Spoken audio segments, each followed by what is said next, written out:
Histoire inspirante est une émission que nous avons imaginée avec toute l'équipe Adventiste FFS pour vous partager un parcours, un événement marquant ou une expérience dans laquelle nos invités ont vu Dieu agir concrètement dans leur vie.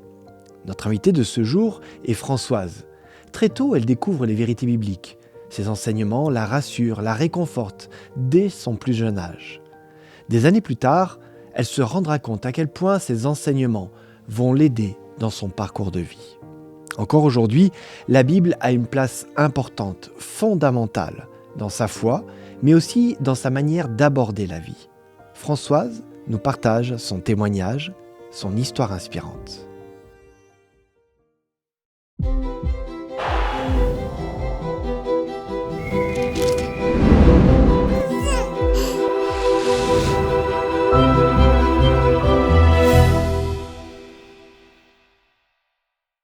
Bonjour Françoise. Bonjour. Tu es les bras croisés dans Oui. cette émission Oui. parce que tu n'as pas vraiment envie d'être là. Non.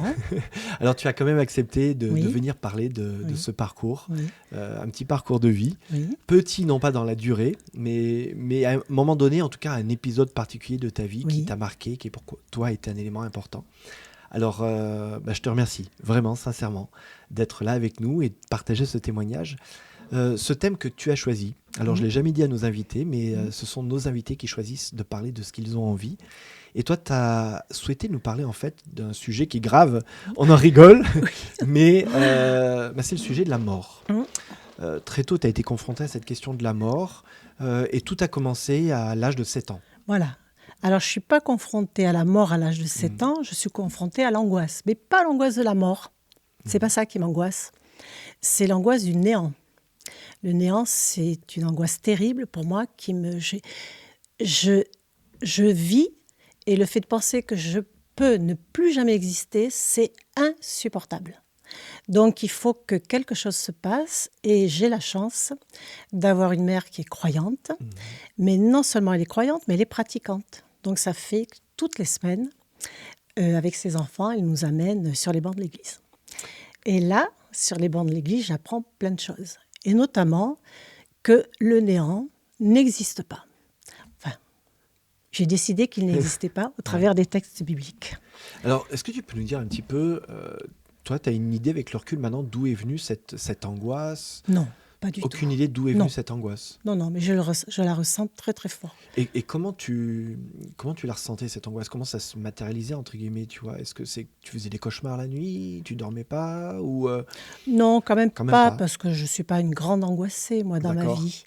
Mais parfois, j'avais des pensées comme ça et je me disais, non, je ne peux pas ne plus exister. Et de temps en temps, quand je fouille un peu dans ma tête, je peux la ressentir encore. Mais elle va se guérir, cette angoisse. Parce que justement, avec tout ce que je vais apprendre sur les bancs d'église, les choses vont s'arranger. Alors, tu nous dis, tu es sur le banc de l'église. Oui. Alors, banc d'église ou à l'étude de la Bible avec les autres enfants, peut-être ? Non, les bancs de l'église. Dans une église, on entend plein de choses. D'accord. Et ça, je l'entends bien. Certainement, on m'a dit plein d'autres choses, mais ça, il faut une réponse. Ouais. Et quand je vais entendre parler de la vie éternelle, de l'éternité, c'est la réponse à mon angoisse. C'est magnifique. Et c'est intéressant, un parcours d'une jeune fille, d'une très jeune fille de 7 ans. D'une enfant.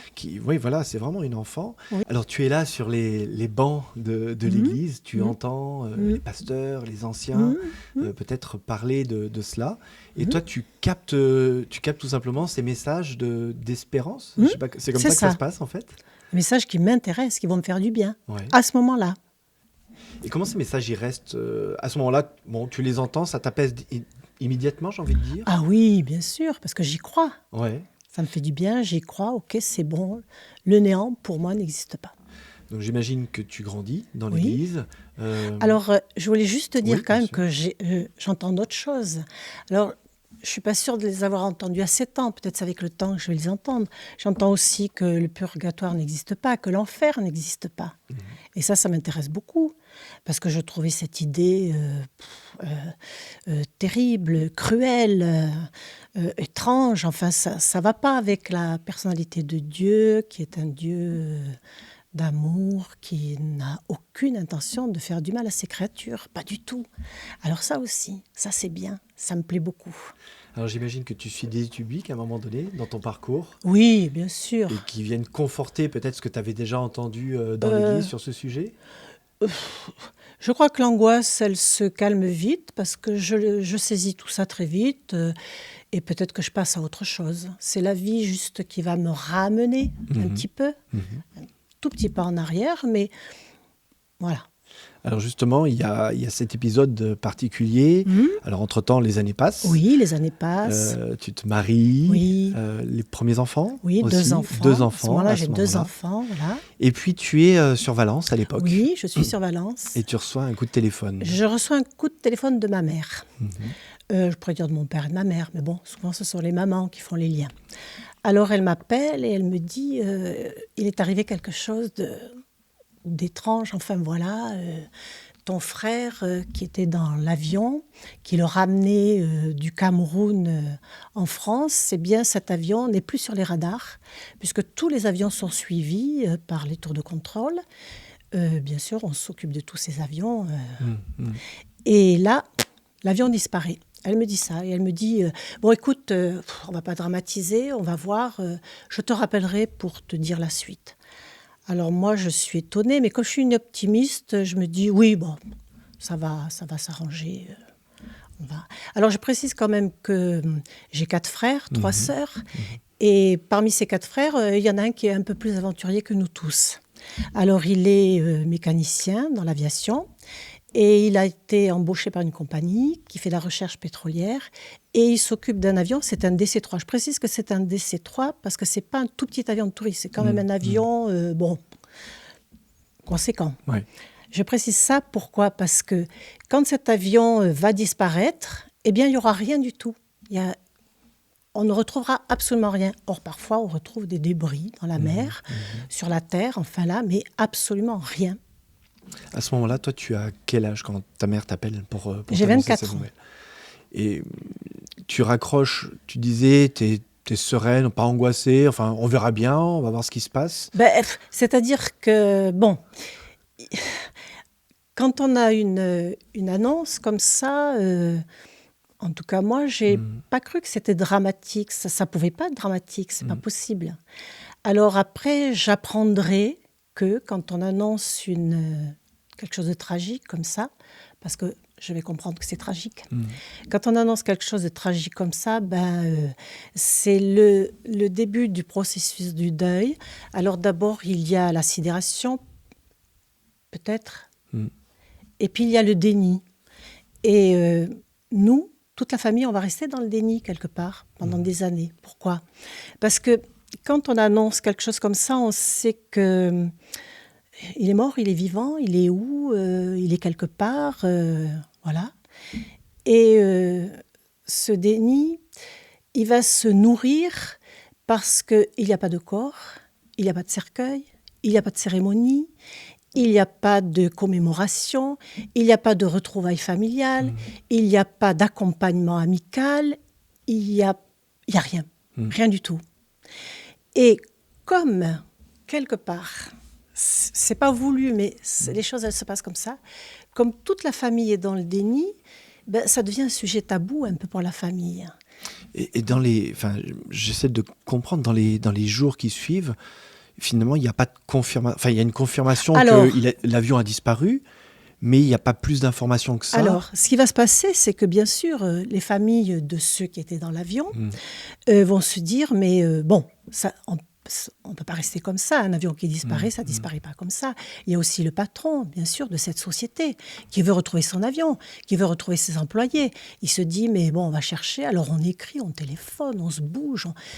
Ils font plein de choses. Moi je ne fais pas partie des gens qui font des choses parce que je ne suis que la sœur ou la fille. Ce sont mes parents qui font tout ça. Et tout le monde se bouge, à gauche, à droite, enfin voilà. Et rien.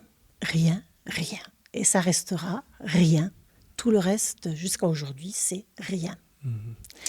Et là, il se passe quelque chose un petit peu d'étrange. et peut-être un petit peu de normal c'est que les autres familles appellent mes parents et disent, écoutez, nous, on va faire appel à un médium, à quelqu'un qui utilise le pendule, parce qu'on veut savoir où est cet avion, on veut savoir où sont les...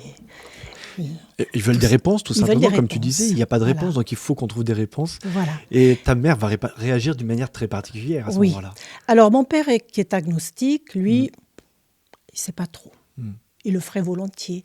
Mais ma mère prend un petit peu les choses en main, de par ses croyances un peu plus affermies que celles de mon père, et elle dit non, moi, je ne rentre pas là-dedans. Pas du tout. Je ne peux pas rentrer là-dedans. Alors là, bien sûr, elle nous en fait part aussi. Et moi, en tout cas, j'approuve ce que fait ma mère, parce que, comme j'ai appris plein de choses dans les textes bibliques, je sais aussi qu'on ne communique pas avec les morts, parce que les morts ne savent rien de ce qui se passe. Au fond de toi, il n'y avait pas un petit peu ce truc de « et si jamais ça marche ?» Non, même pas du tout. Vraiment quelque chose, une foi assurée, de conviction qu'on ne touche pas à ça, quoi. On ne touche pas à ça parce que ça ne sert à rien. Ouais. Pour moi, les morts sont morts. Et comme je l'ai dit tout à l'heure, ils n'ont pas de part avec les vivants. Ouais. Et puis, j'avoue que ça me plaît aussi, ça, cette idée. Donc, c'est cette même assurance de cette petite enfant de 7 ans aussi, cette foi qui s'est construite avec le temps. Oui. De se dire, j'ai des croyances, en tout cas, il y a des choses qui me mettent de la paix dans le cœur. Oui, et finalement, ça en était une aussi. Exactement, c'est ça, la paix dans le cœur. Voilà. Donc, ta mère refuse. Oui, elle refuse. J'allais dire jouer au pendule. Oui, et de communiquer avec ce médium, en fait, ça. Elle le refuse catégoriquement. On se rallie à elle, on est d'accord, tout le monde. La cellule familiale fait bloc. Fait bloc, est d'accord. Et puis, il se trouve que le médium, il n'en fera pas plus que les autres. Il ne se passera rien du tout. Donc les autres familles de victimes, eux, ont fait la démarche. Ont fait la démarche et ils n'ont rien su de plus.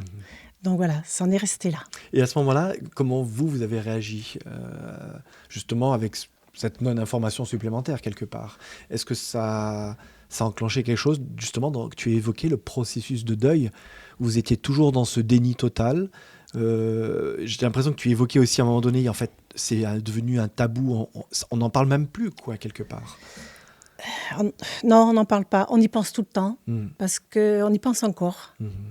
Après toutes ces années, ça se passe dans les années 80, donc c'est déjà vieux, on y pense tout le temps, toute sa vie on va y penser, mais voilà, c'est suspendu, ça reste comme ça. Tu parlais de ce processus de deuil et je sais que tu voulais nous en toucher un mot, parce que pour toi, tu t'es pas arrêté là. Il y a eu un cheminement après. Oui. Il y a eu cette phase de déni, de surprise. Oui. Mais il y a eu d'autres phases derrière qui ont fait que tu as quand même avancé sur ce chemin, ce processus de deuil. La phase qui a fait avancer, c'est que 10 ans après ce drame, mon père va décéder d'une longue maladie. Et là, ma mère nous dira, écoutez les enfants, ça serait bien qu'on marque sur la pierre tombale de votre père le nom de votre frère avec sa date de naissance et la date de sa disparition. Et là, on est tous d'accord avec elle. On sait que, voilà. Il ne reviendra pas. Oui, on sait qu'il ne reviendra pas.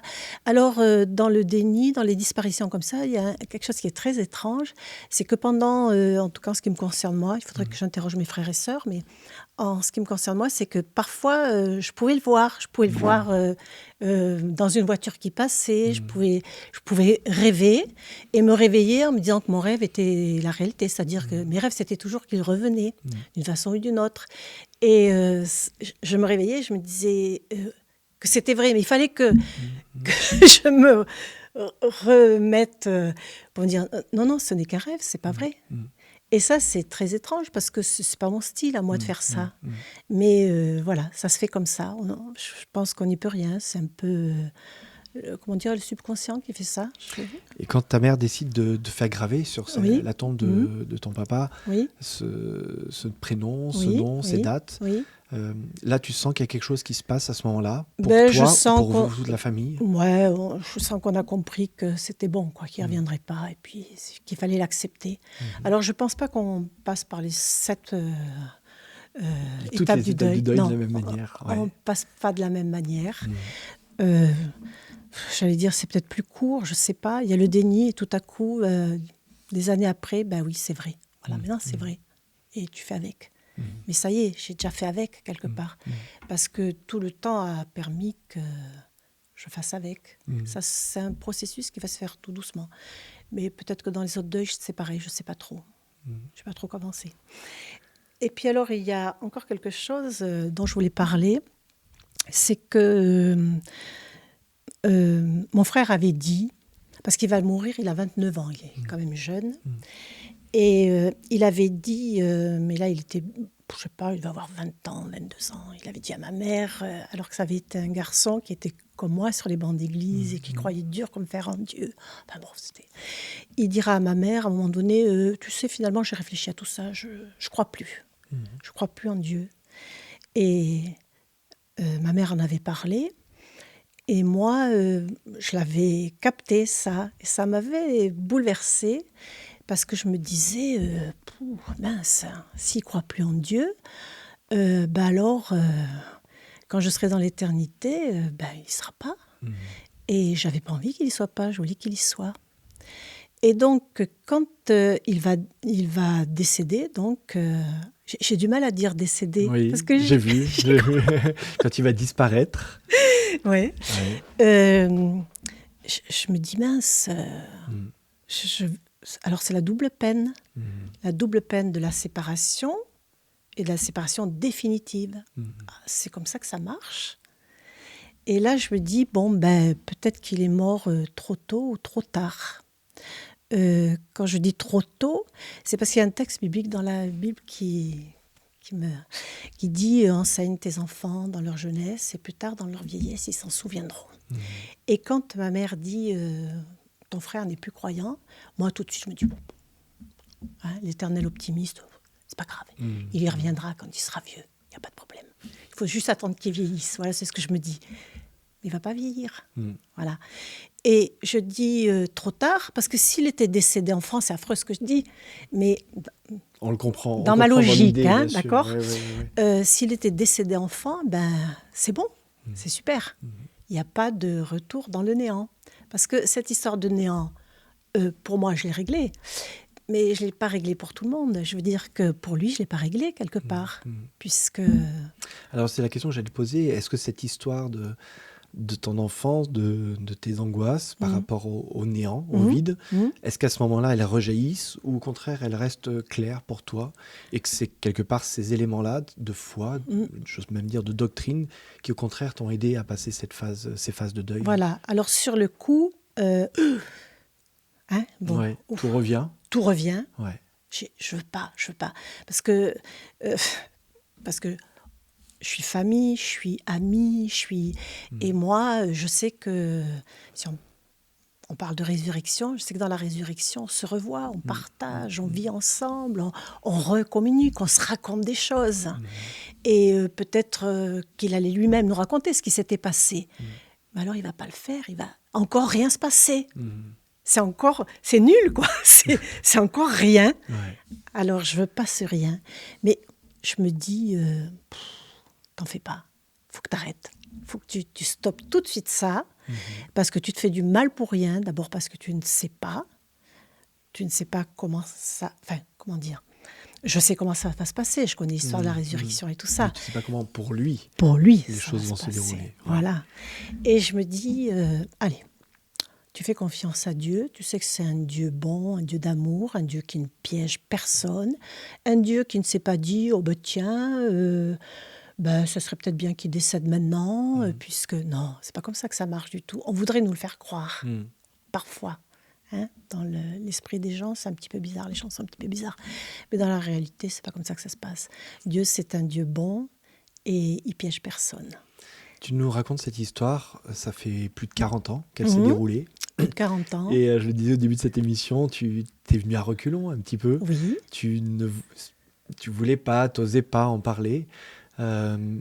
Aujourd'hui, avec le recul, j'aurais envie de te poser la question. Pourquoi tu as accepté finalement d'en parler de cette histoire-là aujourd'hui pour nos auditeurs? Parce que c'est surtout pour eux que tu racontes cela. Parce que j'avais envie de parler, de cette histoire de la mort. Et je me disais que ça pouvait être une accroche, quelque part, excuse-moi du terme, je ne sais pas si c'est un bon terme, pour parler de la mort des êtres humains et pour dire aux gens, mais ne vous inquiétez pas pour rien. Parce que le Seigneur est là, il s'occupe de tout, il connaît le cœur des humains. Il connaît le début, la fin, tout. Et quand les choses, elles se passent au mauvais moment, de toute façon, la mort, c'est toujours au mauvais moment. Qu'on soit jeune, enfant, vieux, c'est toujours au mauvais moment. La mort, c'est pas normal. C'est pas, je vais dire, c'est pas humain, mais c'est pas divin. Pas du tout. Ce qui est divin, c'est la vie. Et c'est un message d'espérance que tu veux nous laisser aujourd'hui. Tout à fait, un message d'espérance. Et tu l'as dit avec sourire aussi, ouais. Même si ce sujet, bien évidemment, on l'imagine et on le voit, te touche profondément, a touché, a meurtri ta famille.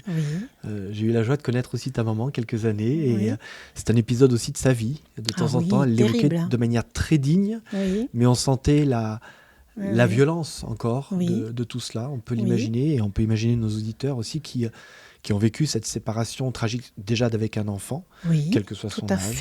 Tout à fait, parce qu'on est tous confrontés à la mort. Exactement, peu importe l'âge, mais un parent qui perd un enfant, on a l'habitude de dire c'est pas dans l'ordre logique des choses. Un enfant perd son parent, c'est logique, mais pas un parent perd son enfant. Et merci parce que tu nous apportes aussi un témoignage sincère de ce parcours-là. Tu as choisi aussi un texte biblique, comme c'est notre habitude dans cette émission, de pouvoir laisser ce texte comme une espèce de bouée, une bouteille à la mer, justement. Alors, je le lis ? Oui. Alors, c'est dans 1 Corinthiens 15, verset 20. « Mais en réalité, le Christ est revenu de la mort à la vie, en donnant ainsi la garantie que ceux qui sont morts reviendront également à la vie. » Pourquoi ce texte particulièrement ? Il y a plusieurs textes sur parce que la résurrection du Christ, c'est la preuve de notre résurrection. Pour moi, c'est ça. Et quand je pense à la résurrection du Christ, parfois je me dis, mais pourquoi le christianisme a eu un tel pouvoir ? Je pense que c'est parce que tous ces apôtres, ces disciples, enfin tous ces gens qui aimaient le Christ et qui vont voir sa résurrection, qui vont le rencontrer après sa mort, ça va être un tel choc, je sais pas, physique, émotionnel, tout mélangé, que ça va leur donner une puissance extraordinaire pour parler de l'Évangile. Et c'est comme ça qu'aujourd'hui, en 2024, on en parle encore. Et on ne peut pas mettre les Écritures de côté. Je sais qu'il y a des gens qui ne croient pas, ça je respecte aussi, il n'y a pas de problème. Mais voilà, pour moi la résurrection, c'est une base merveilleuse. C'est ce qui nous motive, cette résurrection et cette joie aussi de nous retrouver avec tous ceux que nous aimons et que nous avons perdus aussi à un moment donné. C'est ce qui nous donne l'élan, c'est ce qui nous donne, moi c'est ce qui me donne le punch. Et puis, voilà, ça me donne envie d'y croire, quoi. Non seulement envie, j'y crois. Merci beaucoup. Merci beaucoup Françoise encore une fois d'avoir accepté de relever ce défi. Et je te propose d'aller laisser une trace de ce message aujourd'hui physique dans notre mur des témoignages. Tout à fait. Merci.